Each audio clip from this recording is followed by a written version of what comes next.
Jim, it's time we talked about the facts of life. No, it isn't.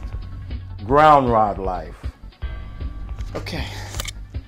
That's actually a relief. There's a lot of nonsense going around on this subject. The fact is, both copper-plated and galvanized rods will last for a long, long time in most situations. In the eyes of the National Electrical Code, they're both equal. Really? I thought copper always outlasted galvanized. Not true. Look at this picture. This copper-plated rod was almost completely destroyed by corrosion in just 2 years. How is that even possible? Well, a copper ground rod isn't all copper, you know.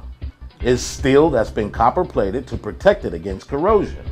In most cases, copper does a very good job protecting steel, but galvanizing works well too. Well then, how do you know which one to use? Well, the easy answer is that both are safe choices.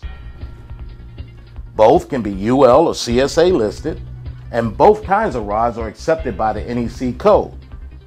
But if you want to dig a little deeper, then an examination of the soil condition and an awareness of what other materials are buried nearby can help you make a good decision that could extend ground rod life.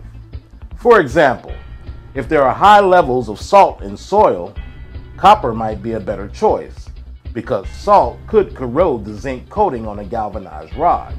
On the other hand, if the soil is rocky, galvanized might be a better choice.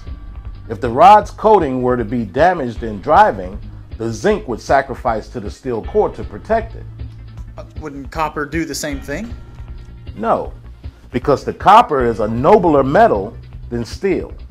The steel core would sacrifice to the coating, which could lead to a much shorter life for the rod. But that depends on things like soil moisture, pH, and resistance too. The thing to remember is that in most cases, either type of rod is going to last for many, many years, but nothing lasts forever.